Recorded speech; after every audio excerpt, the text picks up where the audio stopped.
Testing, testing, testing.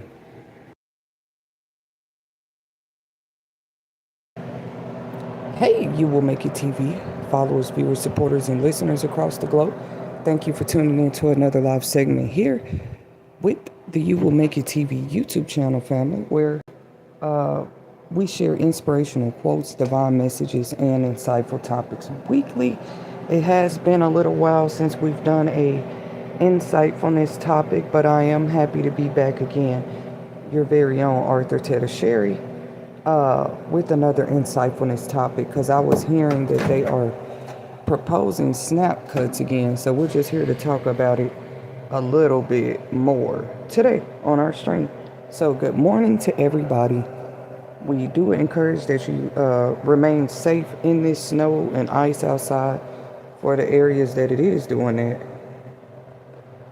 Just be safe driving out there, y'all, because I saw people literally speeding in the snow yesterday. I was really shocked. They were speeding. Let's see. You got to be careful out there.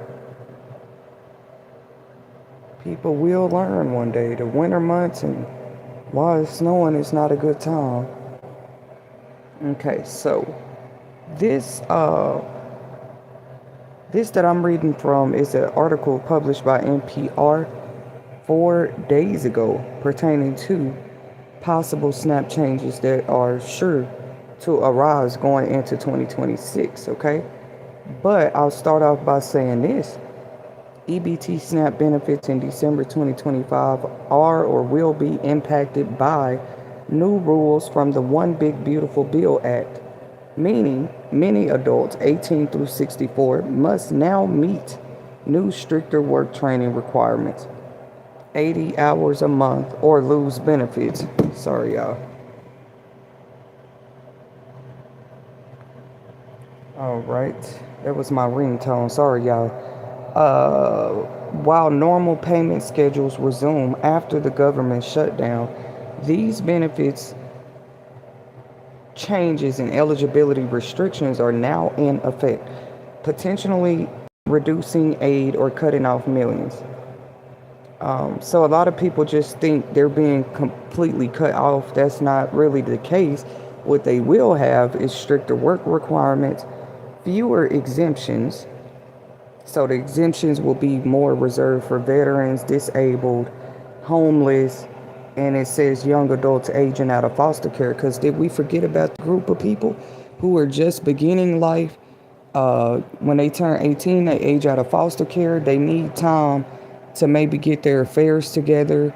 I don't know if everybody manages to just sit there and save money while they're in the foster care so that they can take care of themselves at the age of 18. But what I do know is they usually offer them free college as long as they remain in school. They qualify for certain benefits of the state just because they were raised by the state. But that's usually how that works. But that's one whole group right there that people don't really talk about a lot. Let's say you've been out of a foster home for 2 or 3 years. You don't have to be in your late 20s and 30s yet. Who is helping you to start those first, major milestones in your life, right? When you really didn't have anybody there to guide you in the first place. That is a part of the new society. More and more 18-year-olds, 18 through 21-year-olds are really figuring shit out on their own. It's not like every household is sitting there helping the young people so that they're a little more established by the age of 25. Let's be honest. But I mentioned that on another stream the other night, how Trump is proposing. We've heard a lot of different things, like there might be a new $2,000 payment for individuals and stuff like this. But that's not what I'm talking about. He's talking about starting new trust funds for babies that can collect money. It's something like that for Americans, and no country has ever did this. He was talking about something where they won't be able to access the account until the age of 18, but I think it's better than what we've had thus far. Because I think even Trump recognizes that, like, man, a lot of people losing their weight before they even the age of 25 lately. But see, if you were to start mandatory account funds that's saving money for young kids, regardless of if their father is in a home, regardless is if their mom was a drug addict or whatever going on, you feel me? The American kids will be for sure promised, you know what I'm saying?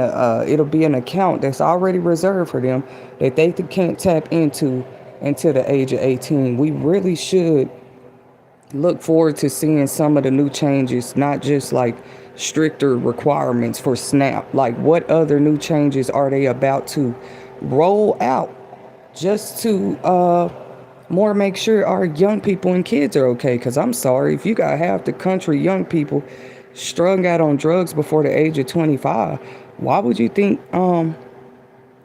that SNAP, EBT, and Medicaid and cash assistance is the only thing that we should be focused on here? Those programs have been helping people for years. But suddenly, our young people are so lost. Make it make sense. I'll be back with my reaction and commentary.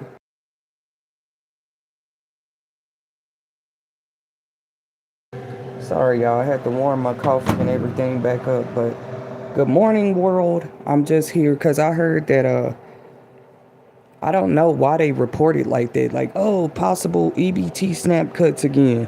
I'm like, again? Number one, the government shutdown has been over. So why would you say they're going to be cut off again? No, what's going to happen is there will be stricter work requirements. You better submit. All they saying, they want to see proof that even if you're not working, we want to see all the hours you use to apply for a job. What gets me with that, though, is a person sit up here and turn in a document showing you they done applied to 500 different employers for the month. Because I want to know what Mr. Trump and them think about that.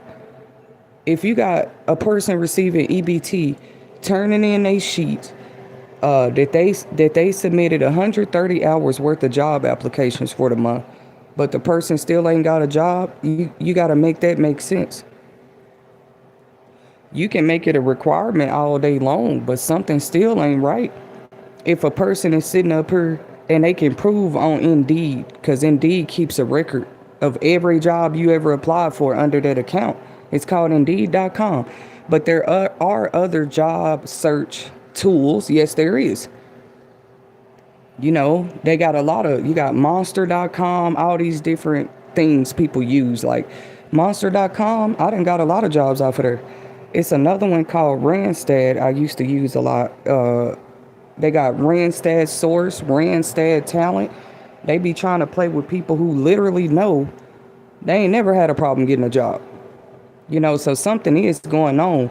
The deployments plus the layoffs plus the people that are applying, it's weird to me. The only thing that makes sense is that maybe I don't know, maybe the country just can't afford to keep sitting up here giving everybody free benefits, but they can't submit proof that they at least trying to get a job.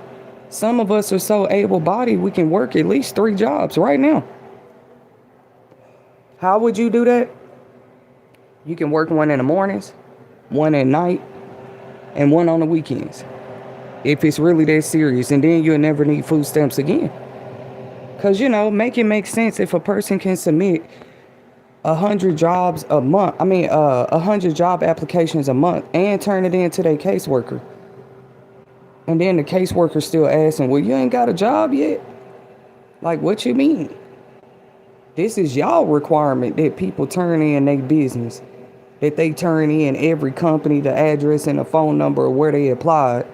Because every state is different. But if they turn it all that in, showing you they've been looking for jobs, and it's for something stupid like that, you need to call these employers. The state should call more employers and ask, why couldn't you hire such and such? These people ain't trying to help people get to work, but that's just my opinion. If I was a workforce caseworker and I've been having a client for at least 6 months that I know for sure, because she turned in proof that she been applying to 100 employers a month, it would get to the level, if I was a state leader, we would begin calling employers and do a deeper investigation. Like, why every time this person submit an application in this jurisdiction of zip code to any employer, y'all not calling him or her back? Because I wonder how many more people are going through that. Not just going through that, but people been on the news crying and complaining about random layoffs. Because a layoff is not you getting fired or terminated or quitting, is it?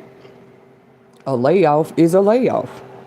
And they laying people off in groups too. Like in group loads. 10,000, 20,000 people. Even companies as big as Amazon been laying people off lately. Amazon used to be one of the biggest employers. Let's say the past 10 to 15 years, yeah. Every job fair you would go to, you would see Amazon in the place. But what they want to make it look appear is, yeah, we're under new leadership. We're not going to just be giving out benefits without being in your business to see where y'all work and why you're not working and things like this. If you're in our business, you should see if a person just simply applying for jobs in the same place and ain't nobody calling back, and then they switch cities or zip codes and begin to apply there, and suddenly companies call them back. That tells you a lot too. At this point, what do people have to do? Change their whole names, change their whole identity just to be hired? Because the foreigners that were doing it, they had no problem changing their identity to get legal jobs over here, you know? But when our own citizens and residents are trying to vocalize that, hey, some of these people applying for 500 jobs a month. Don't tell me it's not possible. You can apply for 500 jobs a month, especially if you don't have a job. That's your job. All they saying is they need proof that you're doing it. And I have no problem ever keeping that type of proof, because guess what? You better have an answer about why none of them employers called me back. It ain't never happened before. Ain't nobody finna croak over and die and stress themselves out to the max when clearly something deeper is going on. Since when you got so many people applying for jobs and the employers not calling them back? Why? Because you went and stuck something on their background during the pandemic? After the pandemic? Before the pandemic? I'm making a point. I've just seen a lot of stupid stuff going on since the pandemic, but this is just my opinion. You used to could just... Places like McDonald's, Walmart, just basic retailers, they've said out of their own mouth they not hiring nobody for the next 6 months. And I'm not talking about in one state. We talking about company-wide. These type of companies been laying people off too. And don't get me started with state caseworkers. They've mentioned over and over again how they've been getting laid off. Because guess what? They were required to submit the same thing. Documents and records and files of the clients that they have, so that the government can see what if they really helping people. They don't feel like it's worth paying caseworkers anymore, because it's just been, obviously they found out a lot.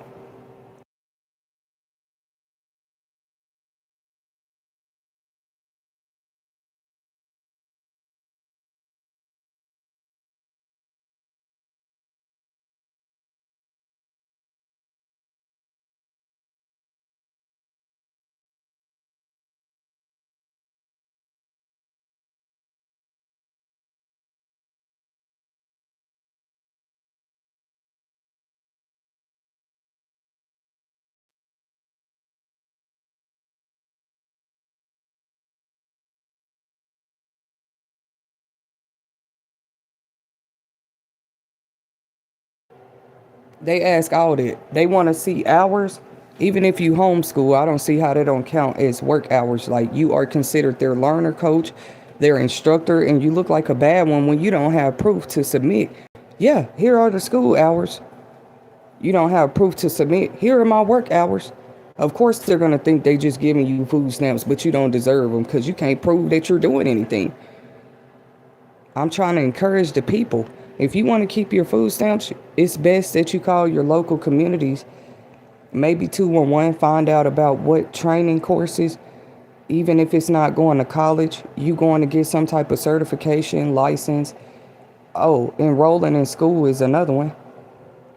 Even if you're an adult, as long as you turn in proof, because if you go to school full time, that's more than 130 hours. You know, they requiring 130 hours of proof of work hours to keep SNAP now. That's what it's going to be in 2026. Anybody can submit that if they have a job.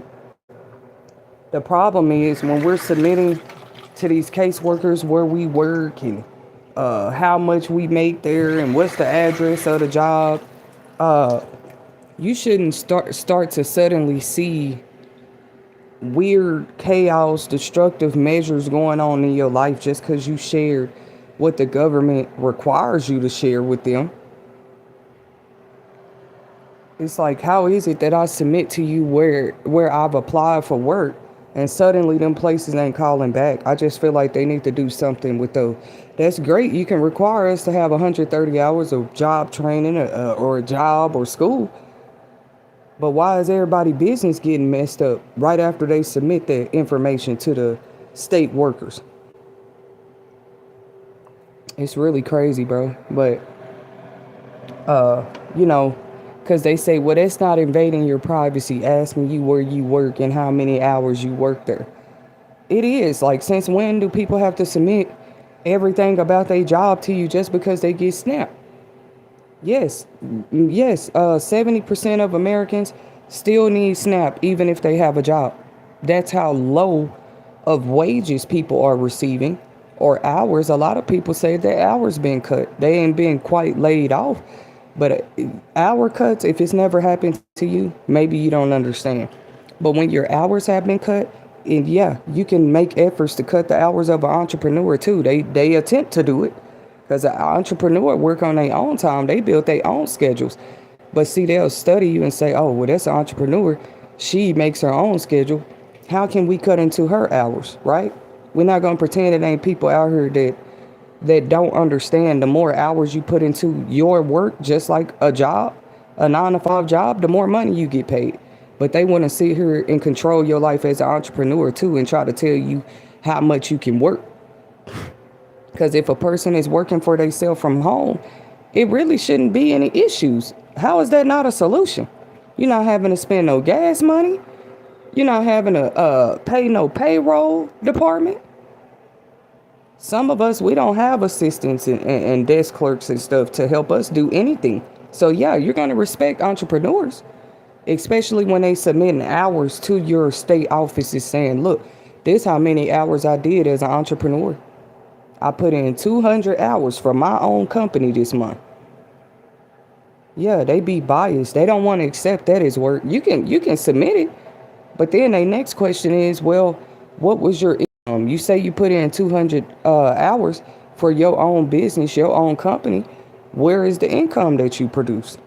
And that's where it gets interesting. I'd be like, look, Mrs. or Mr. Caseworker, when my income changes, you're going to be one of the first to know.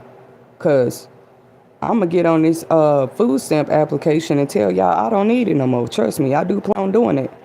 Like most people do when their income increases. Why would they still need your Medicaid, your SNAP, why would they need any of that once they've increased their income? I've never seen a time today where it's mostly the educated they're saying they've been having hours cut and layoffs. Come on now. The educated, the legally educated are now struggling to make ends meet as well. So stop telling people they need to go get educated to make money. No, you can start a shoelace business. You can start a business doing anything. And if you can't start a business doing anything like we used to, what's going on?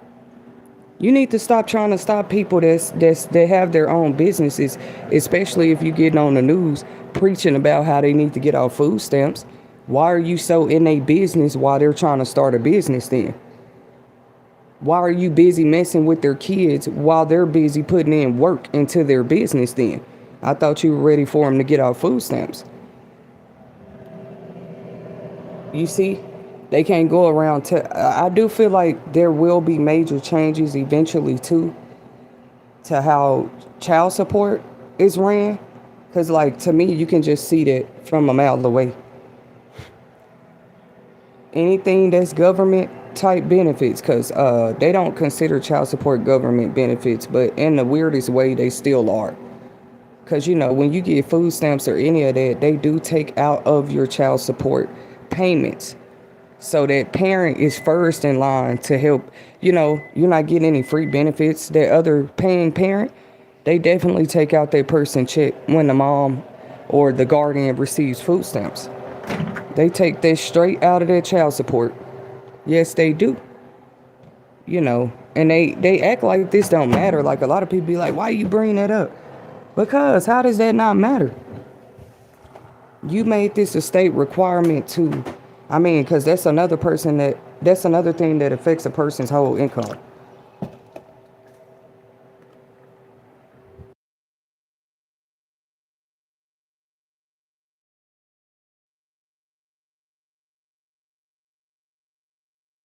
But anyways, I'm not going to stay on here long talking about the new SNAP changes that are coming.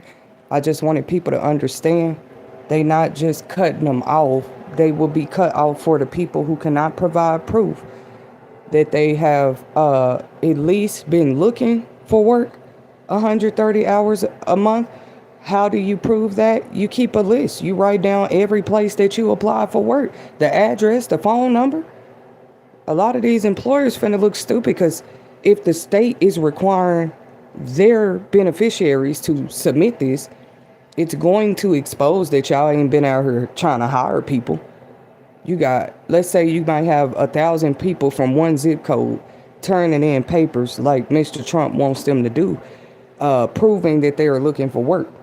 It's not going to look good if you got 1,000 people with 130 plus hours who can submit that they've been looking for work, but only 10 out of the 1,000 end up working.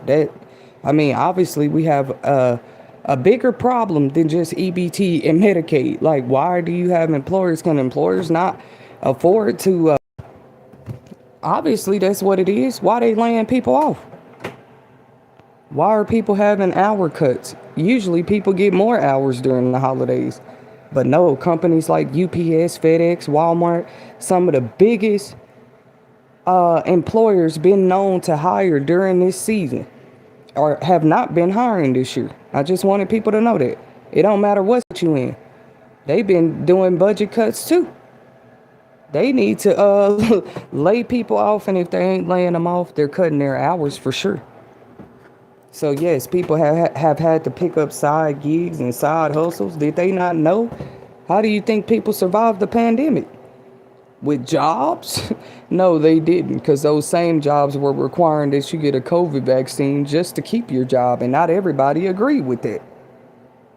And it was funny to see the country rush everybody back to normalization after something so unnatural. A lot of people lost whole breadwinners during the pandemic, in case they didn't know. They lost people in their families. They lost a lot. A lot of people was displaced. They had to move to other states. Because let me tell y'all something. During the pandemic, shelters were telling people we're too full, or we're not accepting any new people because we don't want to spread COVID. Yeah. So guess what? If your state was telling you that, you had no other choice. If there were no homeless shelters that's willing to take you and your kids in during the pandemic, what did you force parents to have to do? Yeah, move to another state, move to another city. You're going to see more people doing it, because if you can't get help and you're in your local geographical territory at this moment, that's what I encourage people to do. You're going to end up having to move, because who the hell is just going to stay stuck?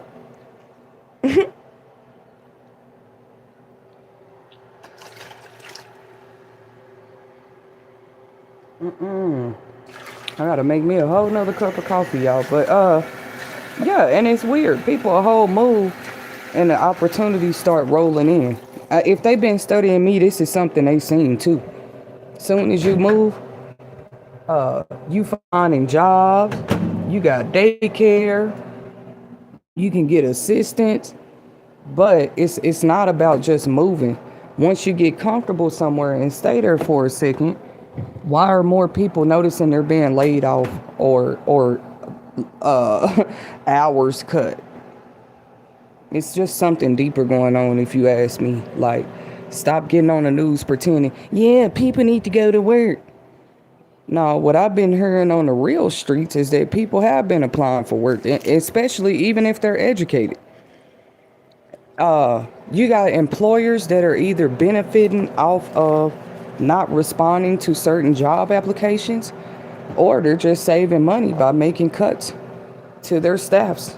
There's nothing else that makes sense. Yeah, we the people, it's like they call us we the people just to have more people to blame shit on. We the people cannot feed into an economy where the economy doesn't even care about whether you're making money or not. It's just not going to be hidden for too much longer. But look, guys, this is all I have to say about the EBT updates right now. I will be back with another insightful topic, maybe 2 or 3 more of them today, and that's why I was trying to get straight to the point with my reaction about these. People are already starting to panic just because they heard that SNAP EBT might be cut off again. So I had to come and do my best to try to give a better explanatory point of view. They're not cutting them off. They just have new rules that if you don't follow those new rules, yeah, then your SNAP will be cut off. Okay, let's talk about some of those new rules. Number 1, you have to provide proof of all doctor's appointments. Pretty much just everything that you're doing throughout the month that shows them, the state, the government, that you deserve food stamps. And they're not playing about that. They want you to submit school hours, work hours. If you're a babysitter and that's what you do for work, for example, you watch 3 kids every day after school from 4 p.m. to 8 p.m. Even if that's your work, they want you to somehow submit proof. Whether it's your Cash App statement, PayPal statement, bank account statement, we need some kind of proof that this is how you earn your income.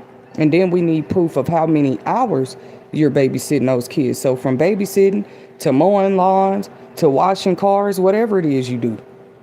As long as you can submit proof that you're doing it, you don't have to worry about your EBT being cut off.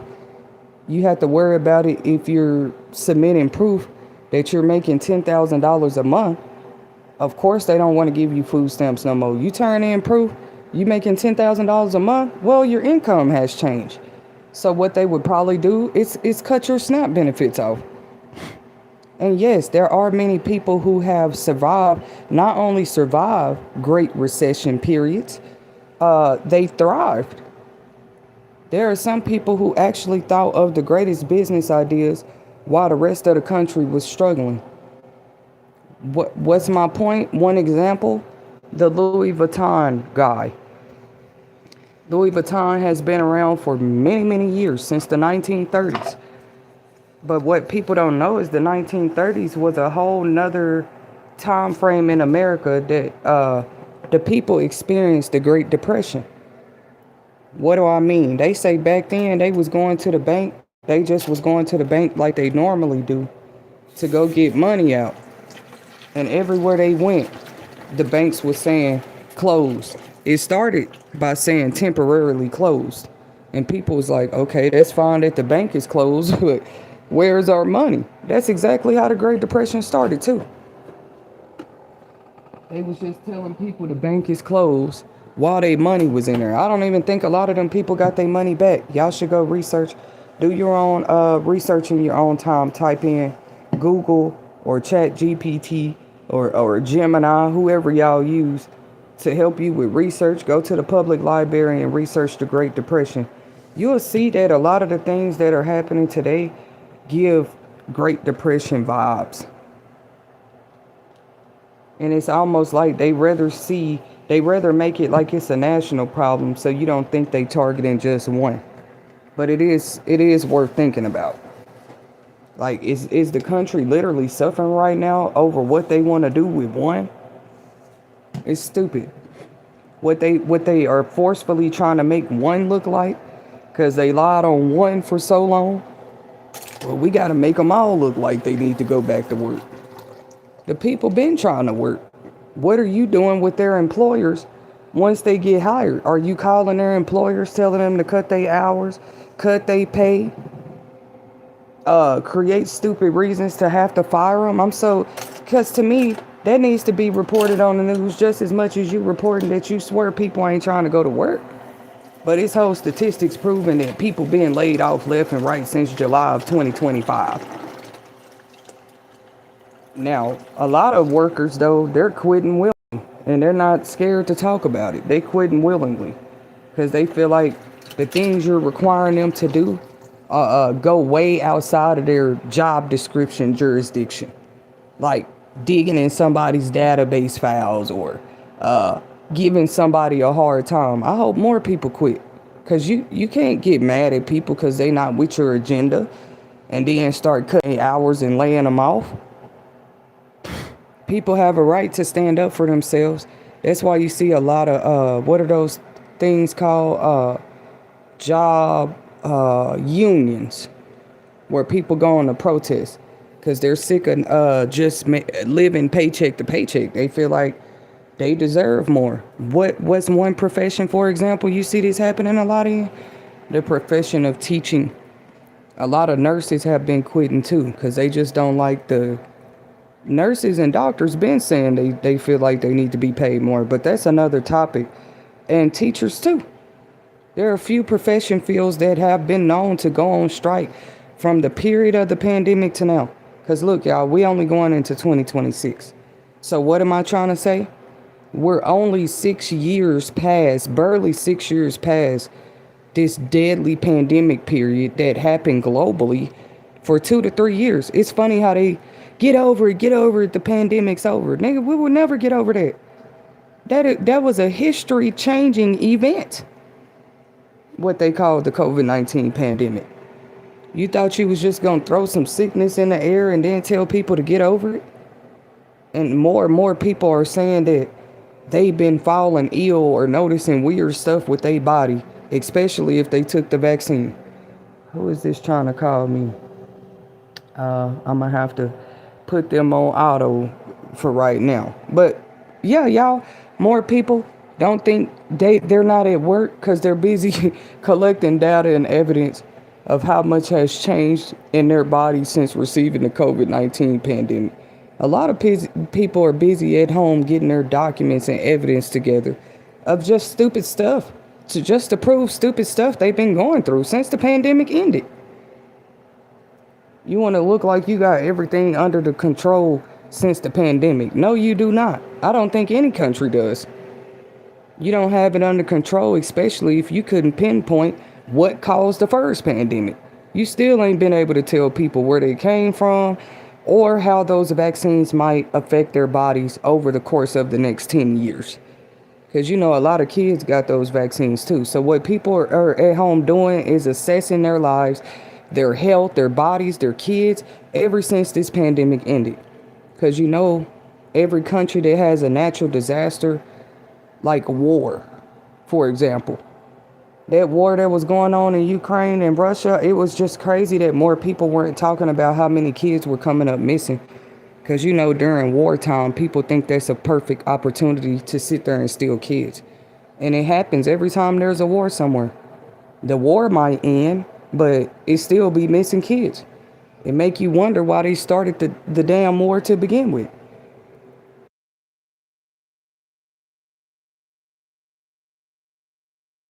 Remember that recent flooding in Texas? Some children's camp got flooded by a rainstorm, right?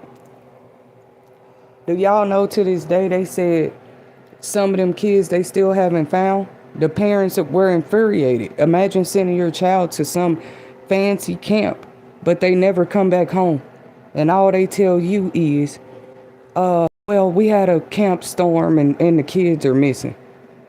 Okay, so what did y'all do? Flee the kids to safety? Because after this long, some of them kids should have came up by now. Which the news stories I seen, some of them did. But not all of them. That's stupid. I don't know. I'm just tired of them using natural disaster moments as an opportunity to take people's kids. So I'm going to speak till they run out of ideas. Because how many natural disasters can you cause? If it's a man-made disaster, it's not natural.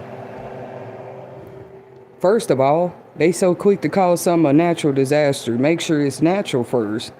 Make sure nobody sat behind the scenes and actually sparked this or that to happen just to get what they want out of it. Because they talking about, if you don't turn in 130 hours of proof that you working or trying to work, and trying to work means you should have a whole booklet of places that you called, you applied to. You know, back in the day, they used to make us keep what's called an activity log.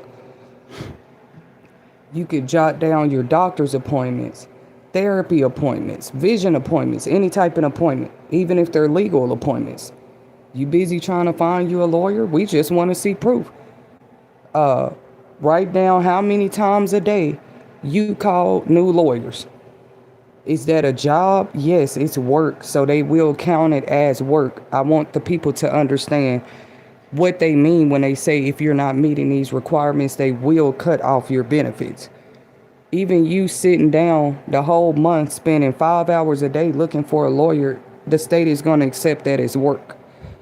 You sitting down 5 hours a day looking for a hair beautician, they're not going to count that as work. See, I just want people to see the difference of what I'm talking about. If you are putting in work to something that's going to help elevate your life, the state is going to be able to decipher the difference between a person that just sat up 5 hours a day looking for the best braider in town versus a person that sat up 5 hours a day looking for the best doctor for their child, looking for the best job to help them make ends meet. You can take 5 hours a day to do that, because 5 times 30 is 150. The minimum you can do is 4 hours a day, right? 3 hours a day. This is what a lot of homeschool parents can tell you too. Just 3 hours of homeschool is all you need. You can do 2 classes a day. And just turning that in alone, like, hey, I spent 3 hours a day helping my kids with schoolwork. 3 times 30 is 90. You almost got all the hours you need to keep your food stamps. I'm just trying to make it make sense for you guys. If you do nails from home, for example, you're a nail tech. Y'all probably like, nail techs don't need food stamps. A lot of them do still get food stamps. You don't know what people been out here going through. Nail techs, barbers, people who just might work for themselves. That's what I mean. It's not the only thing that disqualifies you. Let me say it like this: from the moment you apply for food stamps, the only thing that could technically disqualify you from being approved is you make too much money. That's it. It's going to ask you questions, long story short. It's going to ask you a lot of questions, mostly about your size and money. People just be like, get some money. No, what you need to do is sit down and plan and organize. How many people do I got to take care of? Everybody household size. Like, some people got 2 dogs, grandma, grandpa, mom, dad, and 5 kids. So a household size like that is a total of what, 7, 8, 9? Because you got grandma, grandpa, mom, dad, and 5 kids, and 2 dogs. Your household size would be bigger than a person with just 4 people in their house, mom, dad, and 2 kids, or mom and 3 kids. Do people know what household size means? I know they know what it means, but do they know like how that's connected to whether you're approved for food stamps or not? In any state you go, they're gonna say, do you need these for just you, or do you take care of somebody? They asking for a reason. You might say, yeah, I need these.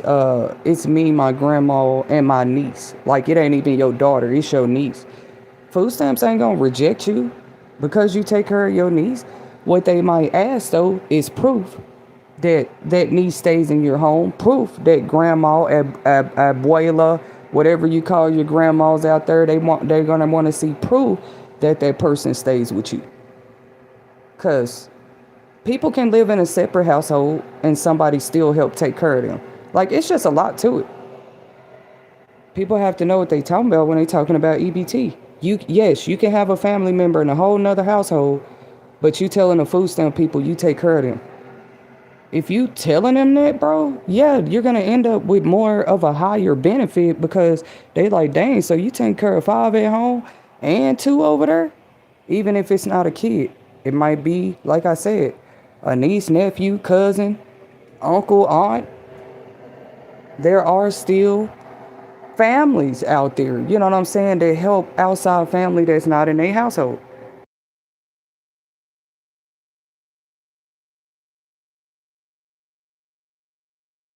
This is not about independence. This is about making money. Like, even the state and the country and the cities in most places would like to see the people doing. Most times you like to see the people making money because that's the more chance uh you might give that area. You want to see more people working because how can they contribute back into the economy, spend money at the retail stores, spend money with the bill providers? How are they going to be able to do that without money? The big corporations and business should be the main ones out here speaking about it. Do they see what's going on out here? Oh, okay. Well, they're not going to speak about it, but once the people I'm not speaking nothing into existence. What I'm saying is, if your customers can no longer afford to spend money with your establishments, you know, you don't make any money. Even if it's the most minimum wage position in town, people need to be able to work and with peace. We used to talk about this on the Crown Publishing Content channel. My other channel, y'all feel free to go subscribe sometimes. I used to just do topics like these. It was when I was first getting warmed up and just learning what live streaming was about and different things. But I always been like a talker, like a very expressive. When I want to be about certain topics, I was always like that, even in school. So we didn't say, oh yeah, let me make an announcement real quick, guys. I'm going to keep promoting that you can send in your own original inspirational quotes. Okay? soulworkimages11@gmail.com. You can send in your own inspirational quotes absolutely free. You don't have to send your real name or nothing like that. We just need your username account so we can shout you out over here on our channel, okay? Your username maybe, especially if you're looking to get subscribers. So I'm just throwing promotion in there too at the same time because it's something that I am known to do with my work history as well, marketing and promoting. Okay, guys?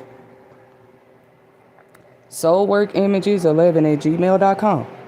You can send in from all across the globe. All we need is your username or some kind of, nickname, account name so we can shout you out, your quote, and what state you're sending your quote from, okay? And we appreciate the love. We just wanted to do something to kind of give back. If you see the flyer, I said, I kind of put a retwist on it. We're calling it Hallmark at Home, okay?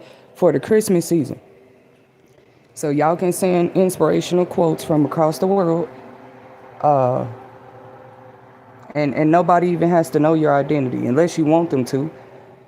So you can receive credit for your original intellectual contribution. Okay, guys? I hope that makes sense. But I am sharing flyers on the feed, on my news feed. On the You Will Make It TV channel news feed. When you see that, I might end up having to do because only I have the idea with this. This just a little bit, but I might need to call Hallmark and tell them I have an idea though. They call them greetings. I call them inspirational quotes. You can do it for holiday seasons because people like to send each other cards, and cards are still very appreciated too. You can just get a card with some money in it. People be happy about that. They actually keep those cards for years. I used to do that. If I ever got a card for a birthday It don't matter who it's from. I used to hold those very highly esteemed. You might come to my house and see cards on the shelf like, girl, who gifted you all these cards? All just different occasions. And some of them, you had them for years because your kids would get them too. They might get a Christmas card from a place, a birthday card, Easter cards. Them kids pass those cards out on Valentine's Day at the Valentine parties at school. They're called little loving greeting cards. It's going to always have a special inspirational message. Quote, shout out to Laffy Taffy too. We talked about Hallmark with the they're not gift cards, but they're like cards with beautiful statements on the inside, like for a way for a person to express their thankfulness or celebration with you about something. So we probably didn't have You Will Make Your TV yet back then. But that is something you were always like into. I just feel like those are great to keep. And shout out to y'all of the world that collect greeting cards yourself. Not ones you just bought. Ones that you have been given over the years. Some people like to, I'm not as much like that anymore, which is crazy.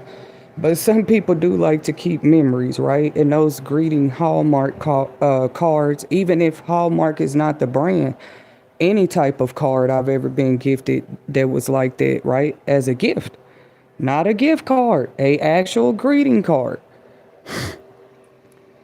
Because you could always look at them when you need to go back through the memories. You can look at things like photos or, oh, I remember such gave me this Christmas card back in 98.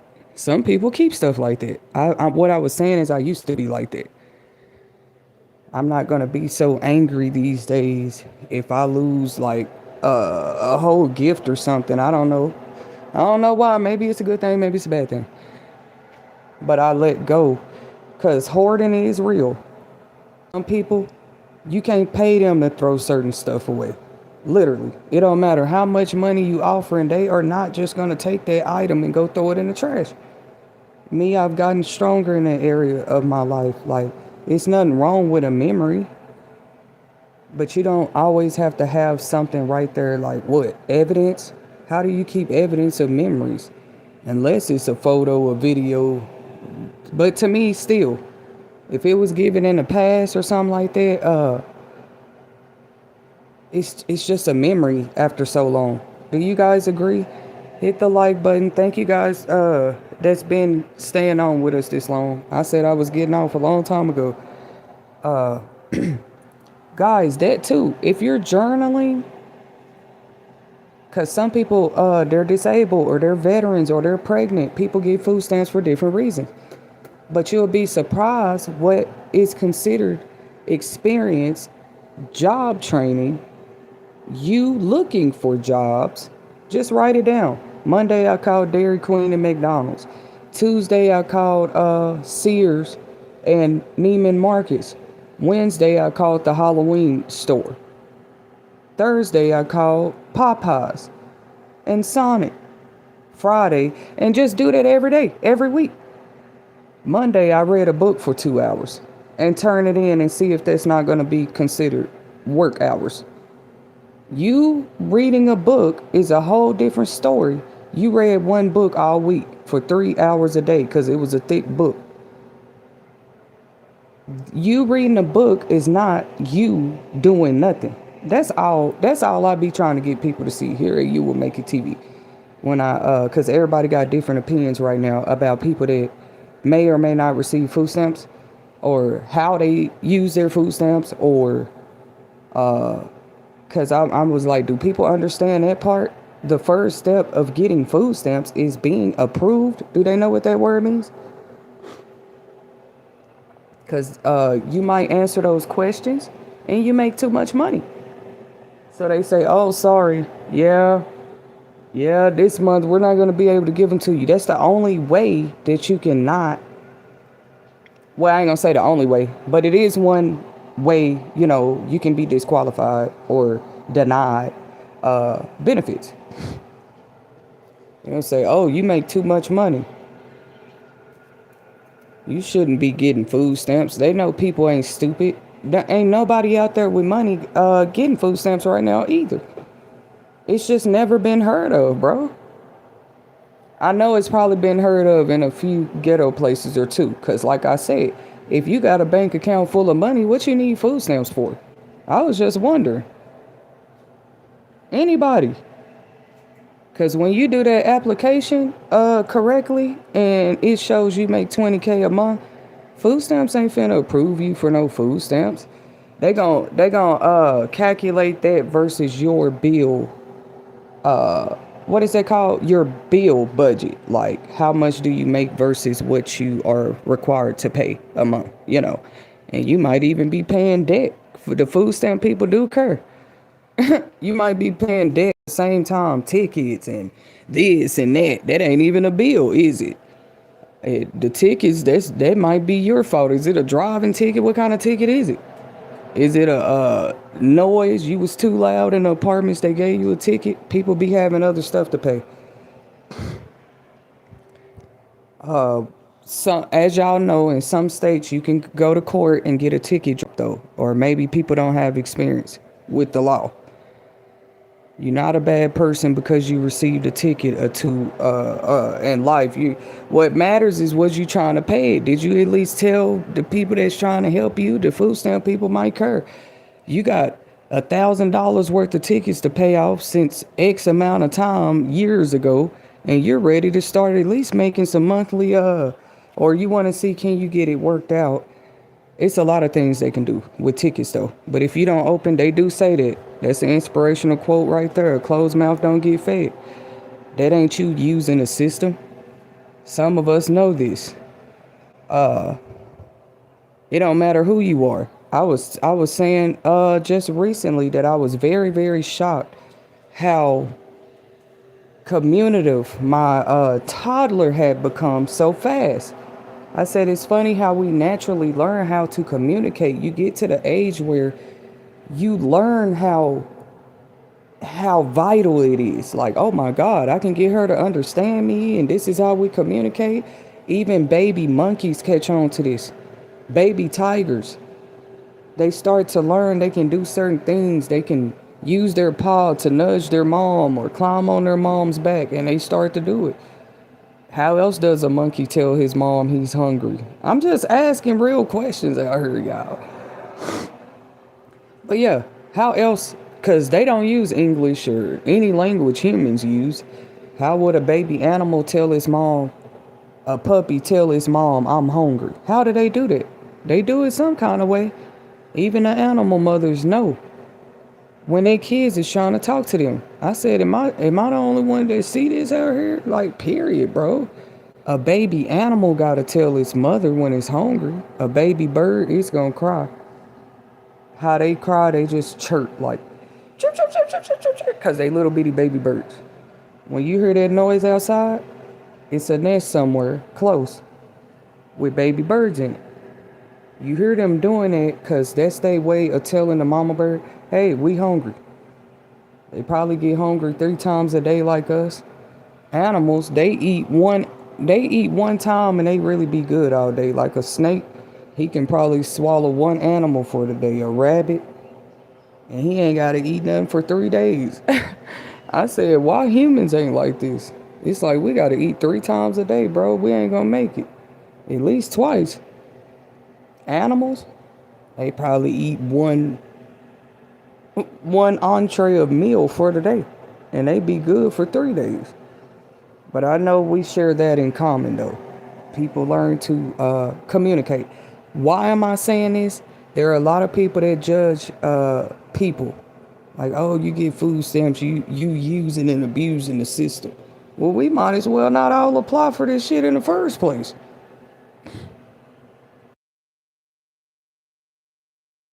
I mean, you can even bring your evidence to the table, but I'm going to show you where I have tried to utilize. I'm a great person to maybe ever got the chance to receive food stamps anytime I ever needed it, because I'm the type of person, even without food stamps, like I'ma always try to make the best, like get the furthest stretch out of, especially when somebody taking a gamble on you, a risk on you, just to help you. I want to make you feel proud on the other side. Like, did you help me with $10,000 in food stamps for the year? Look, I better be able to show something on the other side how my life has elevate, at least where I've been working on it. Yeah, the whole time, don't say everybody using abuse. Systematic program and taxpayer money. Now, you can know that it's people out here that get Section 8 or whatever, right? Because it's single fathers that receive help with, when it comes, I don't know why people make it sexist, because a parent is a parent, whether you're a father or a mother. But you might have a couple that's together. They still gonna ask how much money y'all make. They not, what if the wife go apply for food stamps and she got a husband and she don't tell them? Yeah, they see, some people use it. That's using and abusing it. You can't just stare at a person's life all day talking about they using and abusing the system. Do they have proof of where this help has actually helped assist them? That's what you need to worry about. Like, is that person taking accountability? Like, man, I got free rent for a whole year. What is a person supposed to do with that? I'm asking y'all, since the world is so smart about these topics. Hold on. If a person got free rent for a whole year, what would you suggest them to do? I really want to know. You just gonna accuse them of using and abusing the system because they got approved? We don't need y'all. We don't need y'all assistance. We talk to the program. So there means there's contracts that you sign. Like, yeah, I'm signing up for this. All people can do from the outside is try to sabotage that, and it's a lot of different resources in the world. One resource might be for college. Another resource might be for childcare. That's two total different things, right? But they're both resources. Food stamps is over here. Medicaid is over there. Still, two different things. Your health has a lot to do with how you're eating, yes. They try to only make it about that. I'm just saying, I'm on the side, if anybody's picking sides out here, I'm on the side for understanding a little bit, not just what people go through, but the kind of sensitive situations that probably even took them through those temporary. Some are temporary, some are long term. They usually call it a disability because that's going to be there, or it's there for a temporary time. Either way, a disability is a whole nother level of, not, when we say crisis, it's not a crisis every day. It's just like, it's a crisis in your life. It's something you have to live with. The average person just live level-headed, you know? They happy, they feel love, blah, blah, blah. You got a disability, it's either there for a temporary time or a long term. Okay, so you're saying people with long-term mishaps, disabilities, shortcomings do not deserve assistance. We're the new generation. We just speak our mind a little more. And the generation behind us, they even more like that. People can try to control the narrative like, oh, the young ones are just wild today. Oh, also recognize they're very vocal. They're very attentive. They even catch on to things quicker. Because I know my generation was some quick people too. Probably the people in the 80s, the 70s. Y'all ain't watched the documentaries. They were some fast people out here. The only thing that really advanced was technology. I mean, none of us should be trying to keep up with the speed of a computer, but you won't necessarily, ever be found guilty in a court of law for this. Like, oh, I tried to keep up with computers. You came out with an iPhone 16. I wanted to be that high tech. I wanted to take advantage of I'm trying to give people an example of what I'm talking about. When you have help with something, why wouldn't you? When I say take advantage, not in a negative way. I'm helping you with your rent for a whole year. You got zero rent to pay. Not a lot of people can say that. They can't say they had it last year, the year before. Not everybody. They might have had it a time or two in life. Thank you. Did you just finish a spelling test? It just emailed me. Yeah, if you get help, why wouldn't you take advantage? And we don't mean in a way of narcissism or nothing like that. Like, you should have proof of like, yeah, I didn't have rent for a whole year. Yeah, here, look what I got in savings. Okay, the next question is, how did you get it in savings? And nobody's scared of that question. The point of, I'm sure that's the point of these housing programs, helping people, right? You gonna get mad because they got money saved in the bank? You paid their rent for a whole year. You should be concerned if they don't have any money in the bank and they ain't had rent for a whole year. Every program different. They might help you for 6 to 9 months, 3 months. That's not food stamps, but that's still help. That's help. Like, okay, so you got to help with your arm. You got to help with your left arm. You got help with your foot, your other foot, your right ear, your left ear. You just seem to be a very resourceful person. That's usually what they call it. But we're not finna start making resourceful people look like they're abusing the system. They don't know how to get money. Like, what? No, the point is, why don't you go get assistance? You don't have to go rob a bank. That might be the slow way. Because, yeah, when you sign up for food stamps, there is stuff they need you to do too. Or, yeah, like they're saying in the news, they finna start cutting it off. If they look at your file and there's no proof that you in school, working, you didn't even read a book, because you can turn in a reading log to your caseworker. People think I'm being funny. I'm dead serious right now. It's what they call a reading log in college or school or job training. We want you to write down how many chapters you read a day. We know to read one chapter might take a person 20 minutes. 20 minutes 4 times is an hour. You can spend 2 hours a day reading a book. But now a person they can say you lazy if they want to. You just want to read books while you look for a job. They're going to count that as work.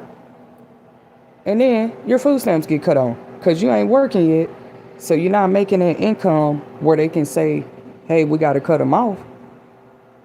But you reading books, or you reading, let's say, because y'all know to take the driver's test, you got to read that. It's a thick pamphlet usually in most states.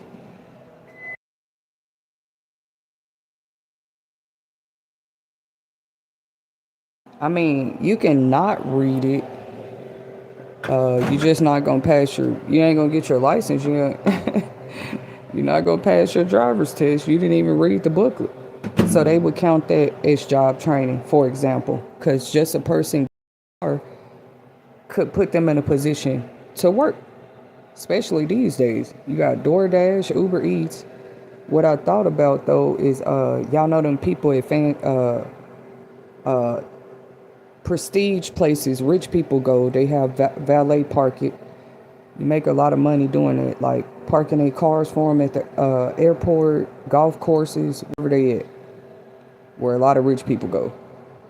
They do not just pull up and park their car. They're going to have valet service do it. Here, can I take your keys, sir? Yes, here, park it over there. You see? And they not only do they make a base pay, they make, we want the young people to know about this stuff, okay? I said our generation different and the younger generation. Now, you can't usually have a background with that job, especially with driving. Like, you had a lot of wrecks while you was on the road. You're not going to be able to get a job like that. Period. You join the military, they need you to drive a car. They ain't finna let you drive it without your license. You get a license, you're going to have better jobs, even in the military. They're like, drive this truck for us today, because now you got your driver's license. So, yes, the food stamp office, Medicaid, cash assistance, they do accept and consider you at least trying to do something. You can't say that person is not doing something is actually not doing something. Like, this person in the bed from sunrise to sundown 30 days a month. They don't do nothing else, nigga. I hate to say it like that public, but because I get passionate about topics. A person doing nothing like you claim they're doing absolutely nothing, that person shouldn't have a little proof that they did something, because you just said they did nothing. You feel me? Paying a bill. If you got to write that down, like, They like, well, you ain't got a job. You say you looking for a job. What else have you been doing? Because we need some type of proof, or we're going to cut these food stamps off. That goes for everybody in the country going into 2026. The big, beautiful bill is supposed to take effect. I think they said anywhere, different parts of it go into effect, like some parts February, some parts June, July of next year. But, it's so people not shocked. You will see more people on TikTok. If you see them saying they food stamps got cut off, I'm telling y'all, you're not turning in proof that you're doing that. That's the only thing it could be. They ain't just out here cutting people's stuff off. The man said he changed the requirements. I'm just trying to help. Like, if you turning in a reading log to your caseworker, you wrote the title of the book so they can Google it and see you actually read. I don't know. It's crazy. Like, that's still, maybe the book is about heart health and you're thinking about being a doctor. Who knows? That's still considered job training, and you can write that down. So just insightfulness topics for those that actually might work in these fields too, like how we can help bridge gaps to keep work available for both. I don't think caseworkers necessarily need to or have to be thrown away and not paid. That's something they can help people with right there. Help people with not being so quick and ready to say a person is not doing anything because you don't see them clocking into a physical 9-to-5 employer every day. Say, oh, they just got a lot of kids and they be at home. That's the best place a mother could be. Next point. Yeah, they could be at work, but it's like in the new generation, it's so many ways to get money too today.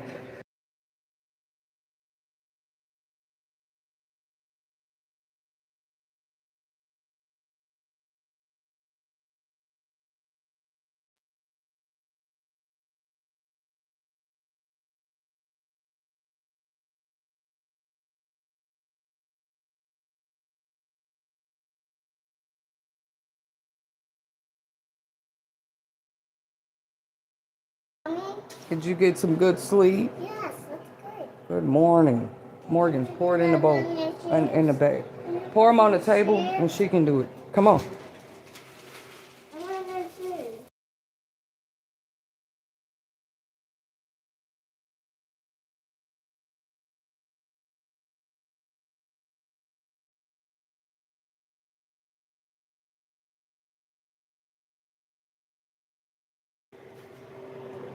Now, of course, if you was just a couch potato and watch TV,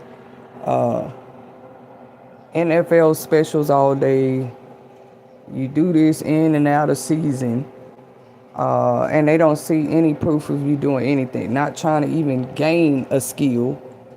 To be honest with y'all, like what I'm talking about, I was for some reason researching how tattoo artists, like just researching what they do. That doesn't mean I'm gonna go straight into business with it, but it's really crazy. That is a top industry money maker too. Once you learn how to use that tattoo gun, you're not gonna have to be on food stamps too much longer. Trust me. The average tattoo is at least $20. Don't learn how to do piercings too. A place like Claire's gonna charge you $75.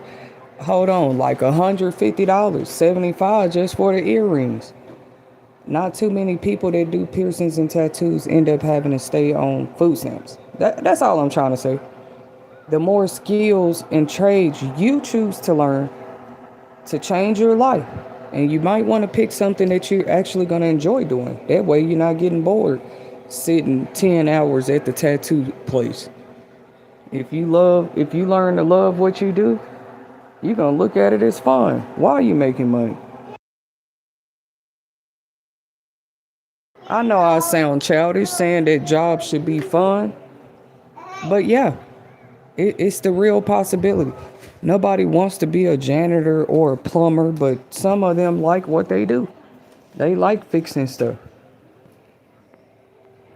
Not everybody wake up and say, "Oh, I want to be a mechanic."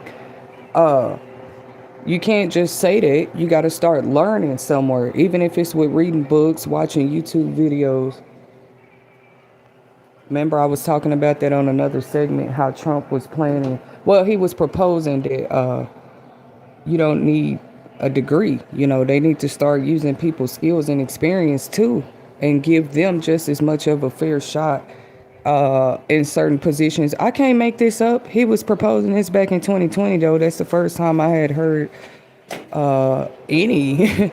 he don't even work in the workforce, but we know he's a Mr. Trump have experience with entrepreneurship long before he was a president.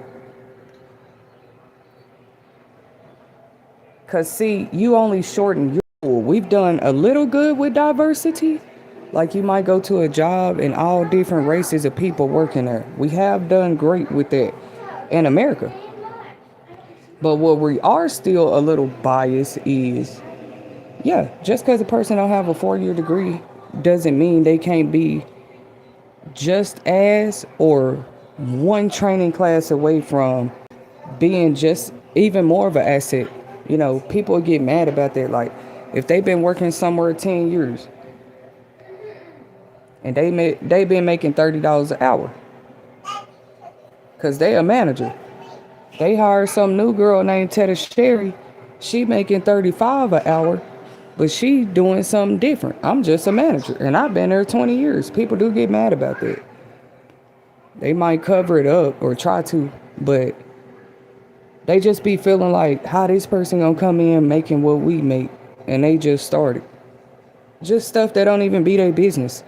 That's actually illegal to, it really is. Nobody wants to say it's illegal to pocket watch. Literally, it's workforce laws against it. Workplace policy laws against it.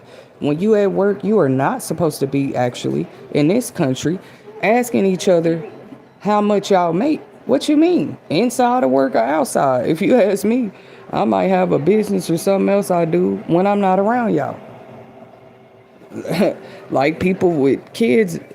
Okay, like I said, you having a little proof to show you've been trying to do something at any given time versus I wouldn't care if 1,000 people saying you ain't doing shit.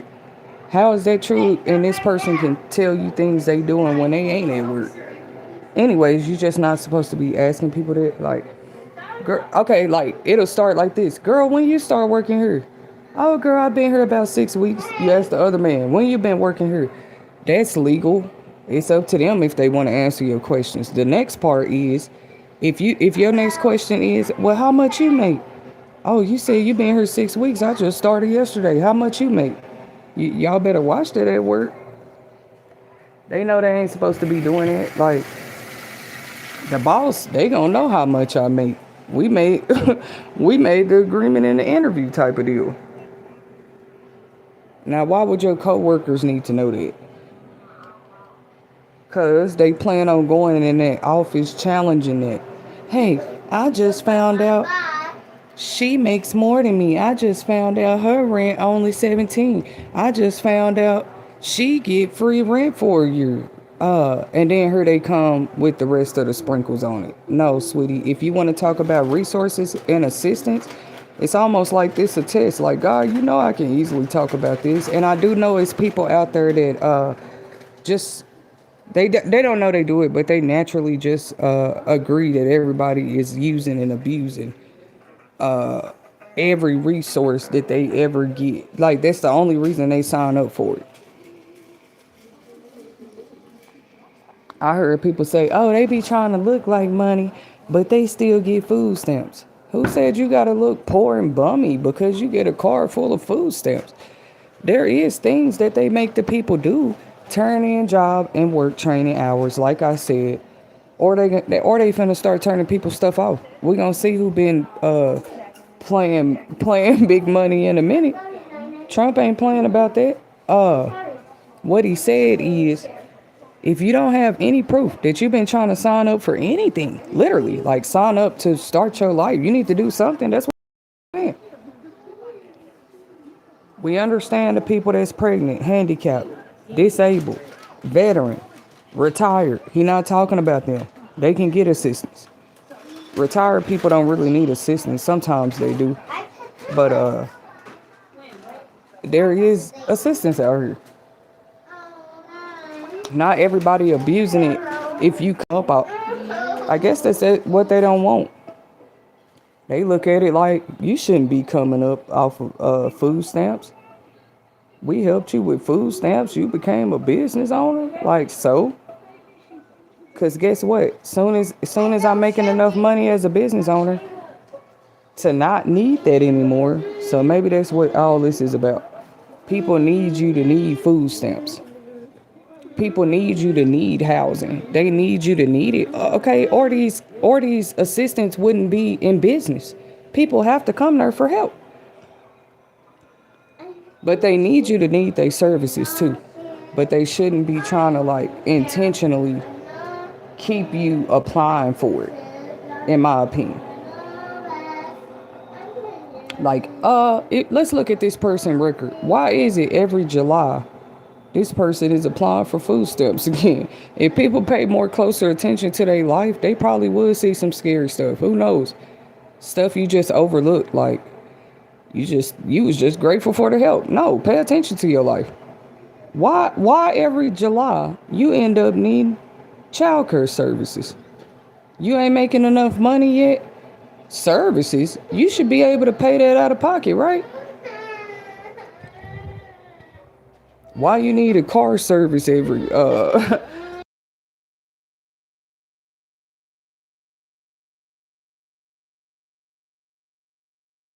Here, I'm gonna give you my other phone. Soon as I find it, where's my other phone? You can see this one. Fries. Oh, you want they're called veggie fries. Where they go? No, this Here, fries. eat your cereal, boom. Here, Fries. you want to sit over here or over here? This one. You sure? Okay. Don't be up here messing up my table, boom. Come on up here. What is messy? Come on up here. Sit in the chair. What is messy in there? Yeah, don't touch it. It's gross. Thank you. Sit down. No. What? I don't want to sit down. Boom. We're finna fight in a minute. Why are you waking up mean? Here. It happens. Here. What do you want me to put it on? No.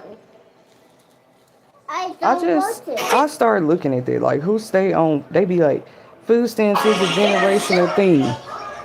It shouldn't be. Even if that's true, it just shouldn't be.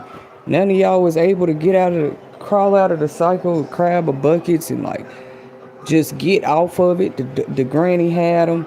The mama had to get them. The daughter had to get them. Now they want the granddaughter life to be set up, so she have to get them. Stop playing, bro. Nobody's should be on these programs anyway for that long. I do agree. But I wouldn't just judge them and be like, oh, yeah, they ain't trying to work. They ain't trying to do nothing with their life, because I don't see no... If you see a person working, they are trying to get off food stamps. That's one example right there. I wouldn't care if they work at McDonald's.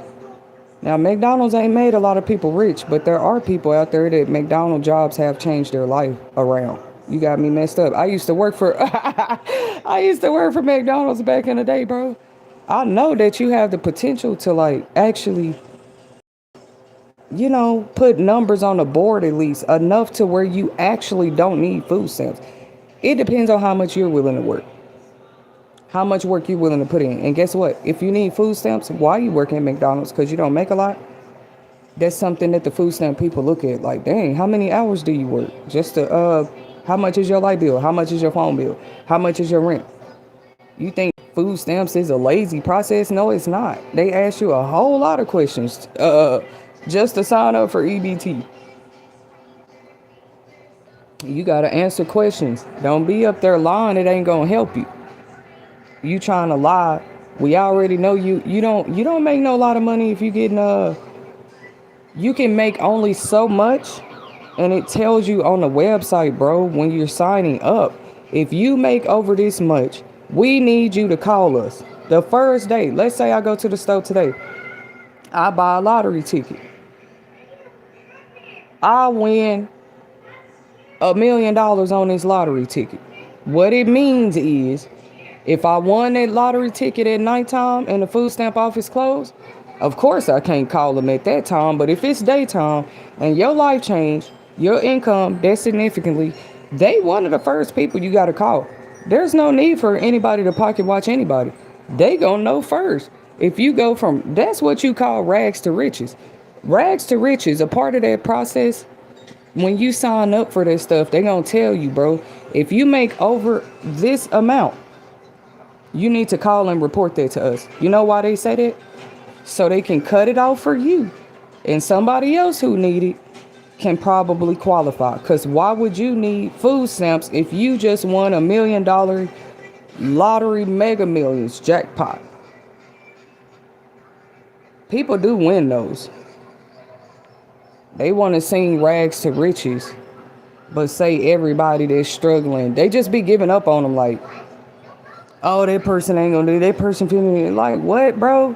The point of food stamps, housing, all that stuff is to actually, of course, they giving out millions of dollars, but not to like one person. That's what I'm saying. It's called assistance. They're gonna help you with just enough. That's the first thing. You want anything extra, you have to put the work in. Whether that's your own business, going to work, cause they not finna go buy you no big. Who do you know? The food stamp people bought them a mansion. The food stamp people bought them a half a a $500 grand car. Nobody. They're gonna give you just enough. How much is your lights? Okay. How much is your rent? Okay. How much is your phone bill? Okay. We decided you deserve $400 of food stamps. They not finna give you no whole lot to change your life. Like what? That's why some people still spend cash on food. You think that they just use their food stamps, but they still use their debit card and cash dollars. Because food is food, even if it's a snack, even if it's a piece of fruit. Did I just buy a piece of celery for a cash dollar? This the times we get into. Like, you got to break it down like this for people. Everybody's not out here. If anything, they trying to you should be trying to not need any assistance. They want us to look at it backwards. You need assistance, something's wrong with you. No. If that person needs assistance, they should be able to prove it. Number two, if the assistance helped them, they should be able to. There's nothing else to the story. You've been getting food stamps for 10 years and your life ain't changed yet? Something's wrong with that picture, bro. What is it? You have kids? That's not an excuse. You couldn't do nothing else to get money to get off of food stamps. I know people lying because I ain't always had them. If you make too much, they can cut them off. Or you just not going to qualify. I can't even remember the reasons. Oh, the only time mine ever got cut off though, if you don't do those research appointments, that's another part of it. Every 6 months or something, you're supposed to be checking back in with them people to update. That's another thing. People don't know what they be talking about. This just to get EBT is a whole process, because if you don't do those appointments, it's just like, maybe, I wouldn't say it's like probation. I shouldn't even describe the two. I compare it to probation. Any type of probationary period is usually temporary. So that's my point. The assistance should be temporary in the first place. Probation ain't never been, I don't know too many people that was on probation like they whole life. I mean, what did you do to get that kind of sentence? I don't know what's worse, being in jail for life or I guess they would say being in jail for life, but just being on probation for life, that's a crazy sentence. That means we watching you every day of your life. And as soon as you as soon as you go against this probationary contract, yeah, then you go to jail. I don't know. I shouldn't compare the two because probation is more mandatory. Food stamps is voluntarily. It's a voluntary if you choose to sign up for it. Even if you only have one loaf of bread and two pieces of cheese in the refrigerator, it's still your choice if you choose to sign up for food stamps that day. There are people, I don't know how it works in some of y'all states, but in some states, emergency food stamp benefits are real. This means the same day that you apply, you're going to get approved the next day, then they're going to be on your card the day after that. Because your situation is considered an emergency. Like, do people know these things? These parts of food stamps are not changing. The requirements of things you're gonna have to be able to prove from now on to keep getting them are changing. Like, bro, they're not playing. They're saying we better see proof that you are doing some type of work or training. What are you doing? We wouldn't care if it's you going to therapy now. You're going to the gym. Are you going to the gym to work on your health? Yes, I am. Well, do you have proof of the doctor saying you need to work on your health? Yes, I do. Well, now, don't worry. We're going to count you going to the gym as work and training hours. What you mean? But still, you shouldn't want to be on that for 10 years. How many kids do you have? They only be talking about that. Like, they have a lot of kids. They need, oh yeah, let me tell y'all. That's the viral comment that's trending right now. People saying this. Their kids, their problem. Like, they should be able to feed their own kids without food stamps. So that is a viral comment right now. Just, there is a big group of people that believe that. They say we shouldn't be worried about it. No, we can worry about it. You do know assistance has always been known to, it's there to help people. But when they say help people, what do you mean? Long term, short term? You mean to tell me they go from free rent to prison? That shouldn't be happening. If it is, they're going from food stamps to prison. They're going from Medicaid to prison, bro. They're going from cash assistance and work program to prison? Oh, they going from child care assistance to prison? Prison or abuse, but I'm trying to make a point. Prison, abuse, worse or problems. If this stuff is quote unquote helping you, helping me, helping anybody, more people should have proof of how that quote unquote leg up of assistance, how it helped open up space in another part of their life where they could work on something else. You see? So that's why I think it's just probably been easier for years to blame it on, oh, they lazy. They just want to stay on these programs. No, let's think about this logically. Who wants to literally need food stamps for 10 years? After that 2 years of you getting them, what happened in that person's life? And more people's lives. Because if this is helping you fill up your kitchen, what are the other issues that you're having in life? What are those other barriers? Oh, you get food stamps and you don't have a car?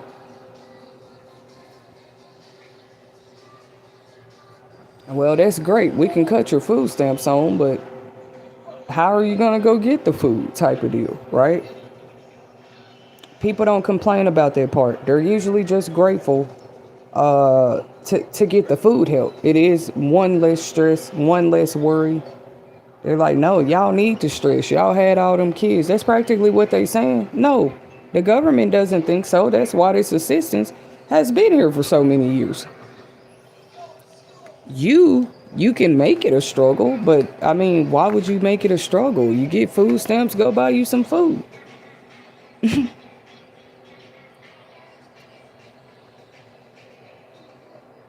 What from the beginning, I don't care. I'm finna speak up for the people that get food stamps. From the beginning, it did seem like they say it used to be a shameful thing. Like you used to try to hide that you paying with a food stamp card in a store.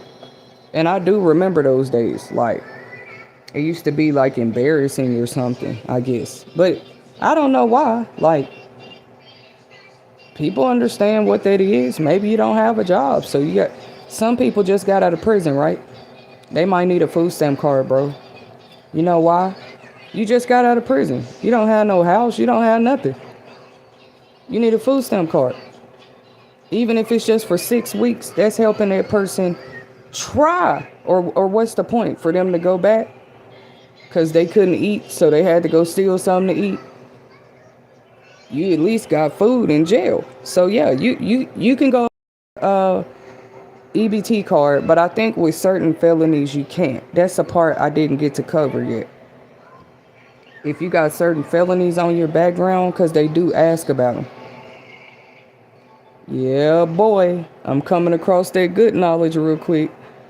If you go in a person record, that person, you claim this person did this, did that, got a felony charge on their background.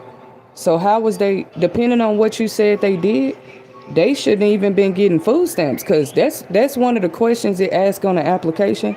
Do you have a felony? Is it at least 10 years old? Some states it might say 5 years old. That's what I'm trying to get to. That's what I'm trying to get to telling y'all. Some states it might say 1 year old. But depending on how old that felony is, just like with jobs, because they do care. That's why they do a background check. What I'm telling people is EBT has always been like that. They're going to do a background check too. That's not something you can, not on no identity stuff. That's not something you want to be trying to touch or call yourself scamming. Nothing like that. Every question on there, before you sign it, it's going to say, are you sure that you are answering all these questions to the best? They be warning people. To the best of your ability and knowledge, because I don't take that lightly. I actually read. I do my best to read contracts. I know I'm not perfect and everything, but that's a whole. It's not just an application. Like that's a contract if they choose to approve those benefits for your household. Period.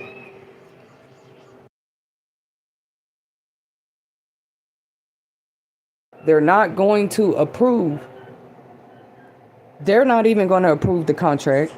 Like I told people, if you make too much money, but that part is important too. So let's say you claim this person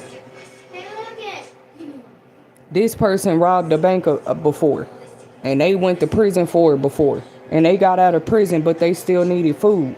All right. Like them type of crimes. If you check, okay, they say, are you a felon? You check yes. It might say what year and what was the incident. I promise it do on job applications and food stamp applications. That's where you're going to find the truth at. Period.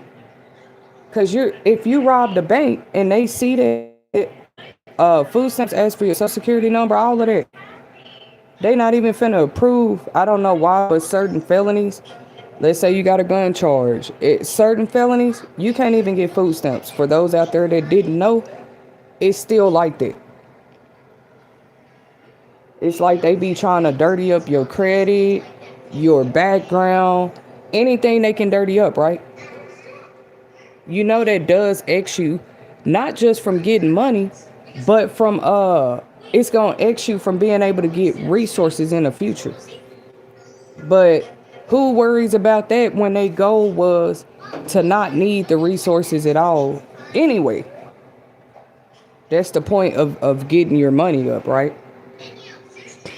But if we can make this person look like a criminal while they're receiving benefits, that's even better. Like I said, why do we not have more success stories? I got housing for a year. Look what I did with my life. Because I had free rent for a whole, some people, 5 years. That's what Section 8 is. Period. If you're getting rent for free for 5 years, by the time you get off that program, why you ain't got a bigger house that you bought? Forget rent. You had 5 years and no rent. That don't mean you don't have other stuff to pay for while you have that house. Your washer and dryer, your light bill, your phone bills, the kids' clothes, the kids, what everything the kids need, what the dogs need. You still spending money. So I don't know why people be like, you should be saving every cent and dollar if you getting help. No, it don't work like that anyway. You can spend $1 without going on a frenzy. I believe it. Like, only stick to a budget of things you need. With a lot of these housing programs, though, they do make you turn in a budget, just like the food stamp office. They be like, how much do you spend a month on laundry? If you got a washer and dryer, I don't know. I used to ask them, like, I don't know how to answer this question, bro, because if I pay the lights for the washer and dryer to work, technically, I pay $200 a month to wash clothes. But if I don't have a washer and dryer, I still might spend $200 a month easily to wash clothes. $200 is a little outrageous, but you got to think about the comforters, the towels, the rugs. That ain't even the clothes yet. The curtains. If you really trying to keep your house sanitary, we didn't just say clean, sanitary, like it ain't germs on everything. You would have to spend quite a bit to wash clothes. But one thing they taught me to do is to always, maybe I had good caseworkers, but they're teaching you to be honest in that budget. Don't write down that you spend $50 washing clothes, but you really spend $200 washing clothes. That's a whole illusion right there. That's like an illusion you can prove. No, you said you only spend $50 washing clothes? Well, we gonna watch you this month. We trying to see something. So, boom, you go to the public laundromat. You don't know after you left, somebody went in and asked to check the machines real quick. All the ones I just used on camera. Life can get this real. And it's calculating, because some places you put the money on a card. You know, laundromats are very more advanced today. They have it where you put it on a card and you just scan it at the washer and it take the money off the card. Just like at the gas pump, you don't have to go in the store. You can pay with your card right there. I know all about washing clothes, but these be the type of parts they leave out about people that didn't receive food stamps before. That's great. You getting $1,000 worth of food stamps, but how much was you spending to wash clothes again? That ain't even your light bill, phone bill, none of that yet. Because we all know you need a phone to get some money. Not really. It's probably people out there with jobs that ain't got no phone, but they had to use something to apply for their job. What they use, a computer, something else. Now, when they get their first paycheck, they can go get them a phone. You see how life works? Ain't nobody just out here choosing to stay on food stamps on purpose for 10 years. I used to believe that too when they say that like people just lazy and they want to get food stamps. I really was one of those people that used to believe it. Gotta humble you real quick. First of all, you end up needing food stamps. You end up probably needing them. Let's say, at first I didn't even know. I ain't gonna say I didn't know about them. I just always believed if I had, because I was the type of person, I work 2 jobs. Or I work a job. So I didn't know that I could still get them. Like, it took years to kind of learn. You can't tell me a person that get food stamps for the first time gonna know everything that person's supposed to know about food stamps when they sign up. That's the first thing. But let me say this too. You should be reading the applications when you fill it out, because it's gonna tell you a lot, even if it's your first time signing up. It's gonna say, are you sure you answering these questions to the best of your ability before you even sign the food stamp application? First of all, it was like you just had to find the right way to say these words. Like, what? That person has to sign it agreeing, yes, I agree that I've answered all these questions honestly. Boom. That ain't no setup. Is you doing the right thing or not? From that point right there, when you sign that housing thing and it said we're gonna pay your rent for a year, it's gonna say the same thing. Are you sure you answered all these questions to your best ability? Yeah, they can use that to trap you technically, because now if something you answered on that application was actually fraud or a lie, yeah, they can pull that back up and try to use it. Because it's going to say that too. Like, hey, this is a federal. If we find out you lying on her, you better off not applying. That's how bad it is. And it tells you on the application. So when we ask, how many kids stay in your house? Just go on and put the truth. When we ask, how much money do you spend a month on bills, diapers? You might not think the food stamp people ask those questions, but they do. Just go to the website right now. Even if you don't need food stamps, pretend like you're filling out an application, but when it's time to sign it, just, exit out of it. It's going to make you make an account and everything. That ain't something you can lie and play with. So why would people think everybody out here lying and playing with the resources? And because some people like to prove, not because somebody told them to.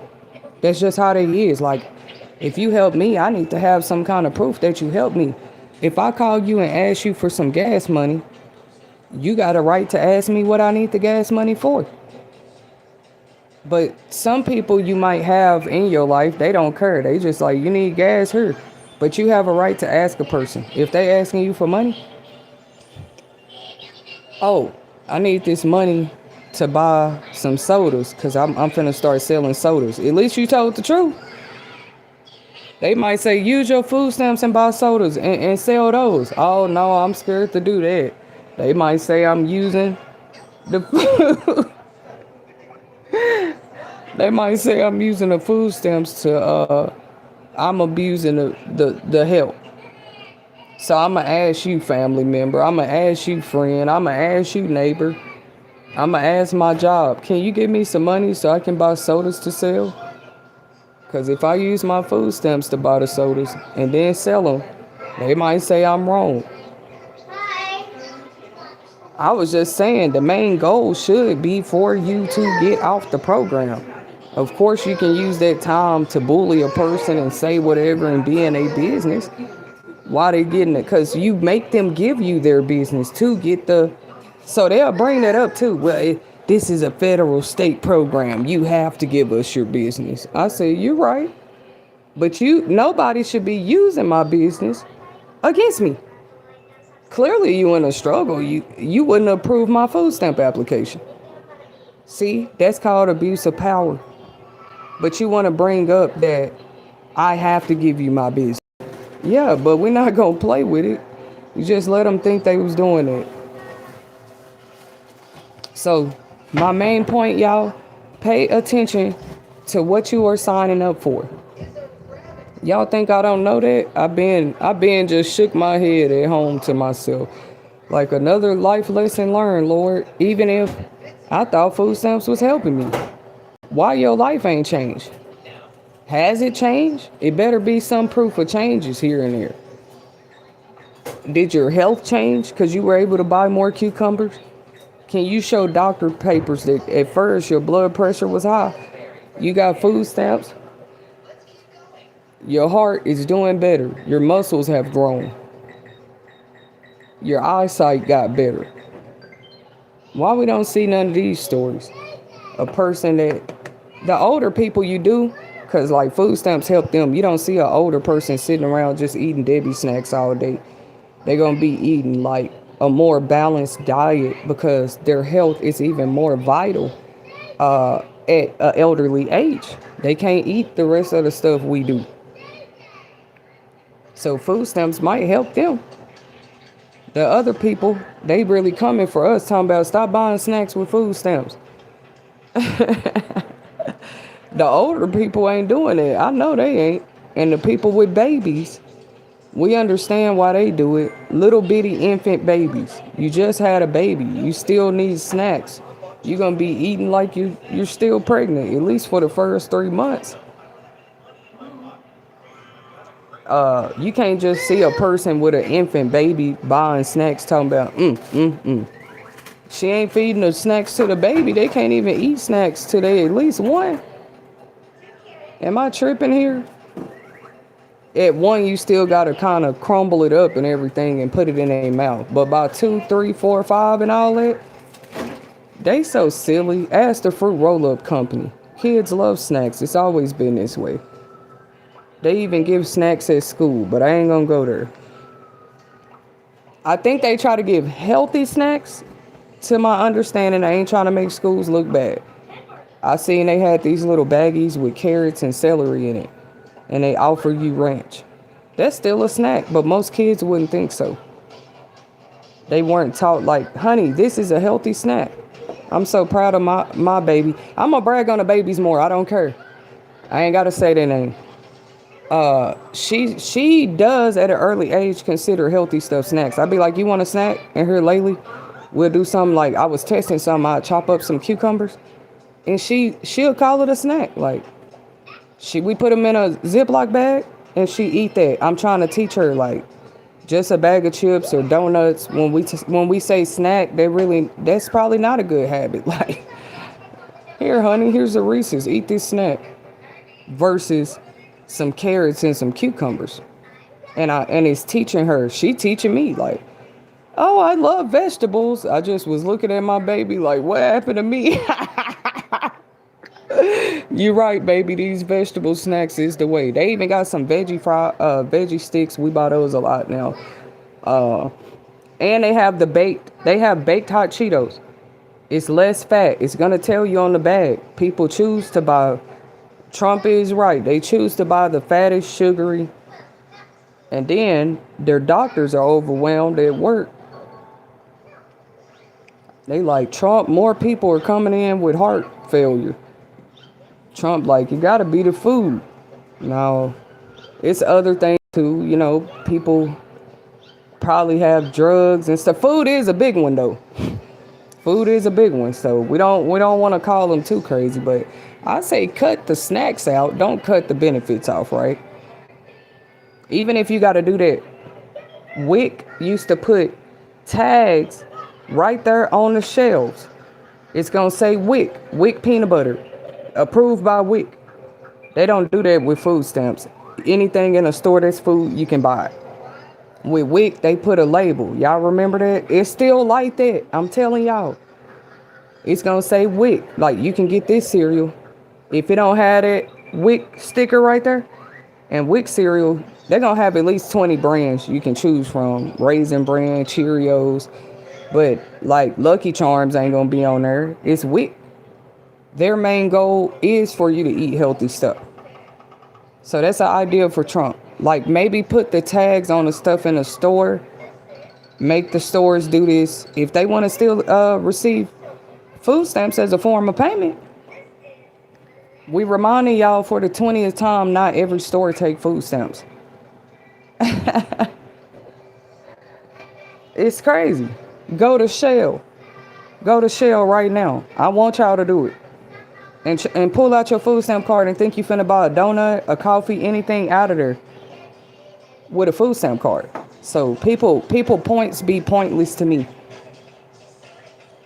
If you get food stamps, that's a blessing, bro. It still don't mean you can use it at every store. Now you got a bigger problem, especially if you don't have a car. So stop thinking that they better than you because they get food stamps. The old way was y'all used to look down on people with them. Now they better than you because you can't prove they don't need them. Bro, just go apply for your own. We just saying, if you make too much money, or your husband, or your child, let's say Britney Spears go apply for food stamps, they gon' deny her application, bro. They gotta really have proof that you and your family broke.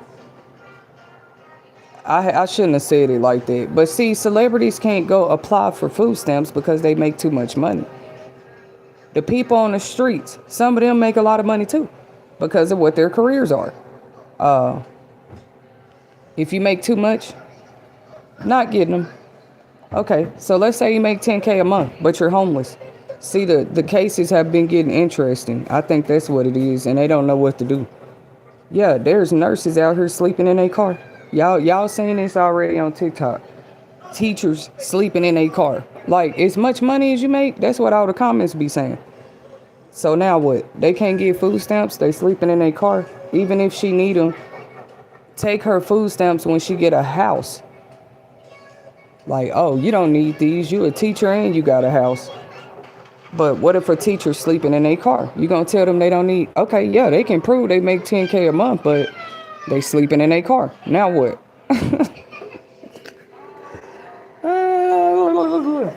That's all. Every case is different too. This one person might have 5 kids stay in their house, but they adopted them. They a foster mom. The other lady got 5 kids too, but they actually her kids. What's the difference? They both have 5 kids to take care of. A little food stamps don't hurt, but you should be teaching the kids and yourself. Like, at some point, we're getting off this shit. Like, we should have enough money for 20 lobsters a day if we want to without a food stamp card. Yeah, some people are teaching their kids about that. They kids already ready to get money. And you're like that. So why would you be on food stamps for 10 years? Did you have some breaks, like 6 months? You didn't have them. Or was it 10 years straight? Oh, if you ever bought food and went and gave some bologna and macaroni, it rhymed too, to your family member, you will make it TV want to say that we're not the government, but we don't see nothing wrong with it. You wanted to make sure that family member had food, because if your family member go to the shelter, trust me, the shelter gonna ask you why you don't stay with your family.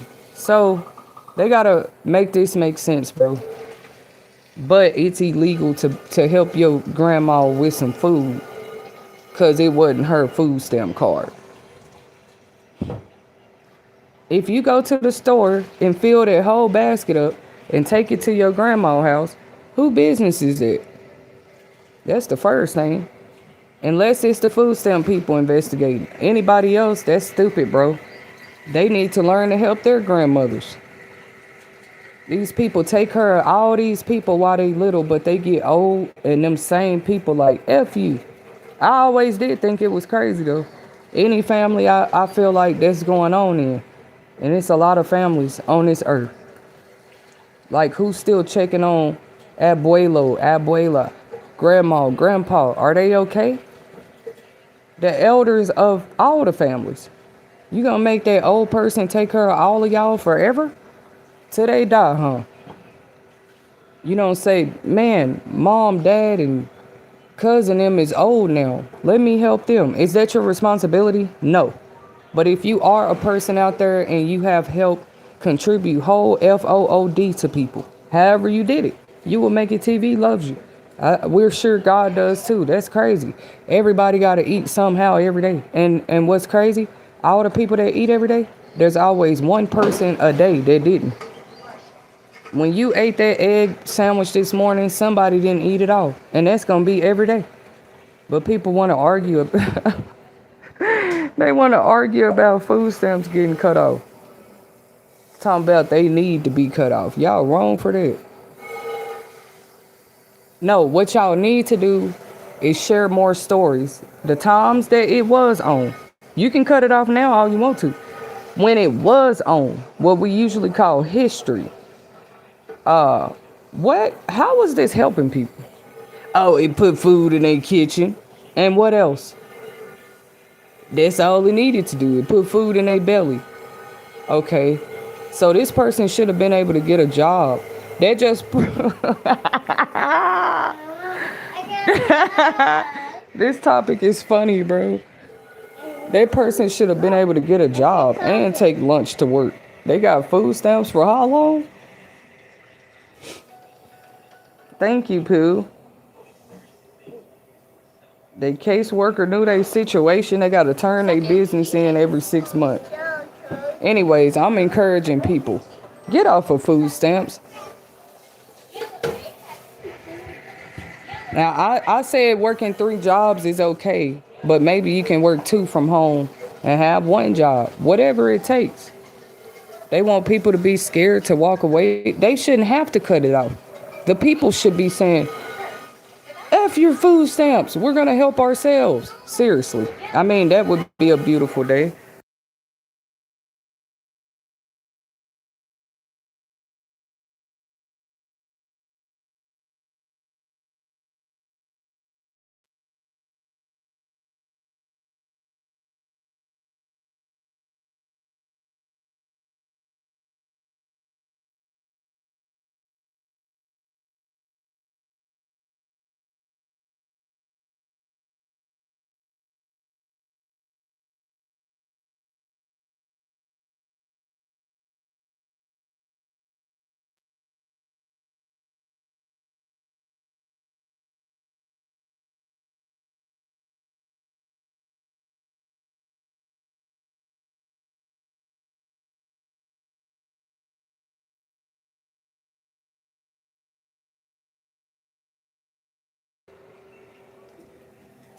Maybe some of y'all do. I was just saying we should see a lot more proof of like how that would put an end to a lot of this gossiping, really though. A lot of people coming together saying, here's all my proof of how EBT, Medicaid, food banks, churches. I know they didn't think I wasn't going to do it one day. Now I don't have to call all the resources out. Is that what they want you to do? We want to know who all helped you through life. You know there's some narcissist stuff.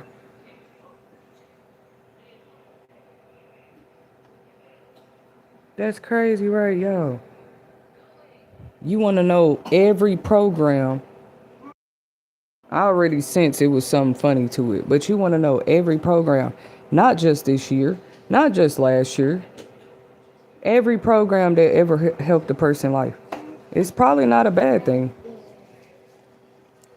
Them people deserve their accolades. More people, when they come up, should give a shout out to housing programs, food stamp. That's my point.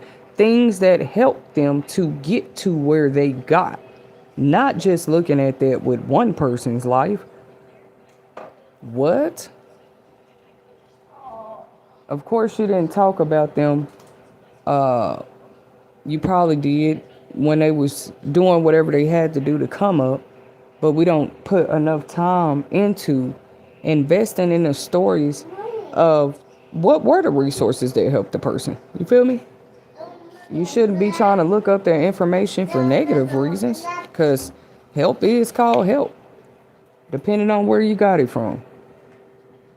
Help can be a person helped you, a program, an organization, a machine, a tool, anything like that.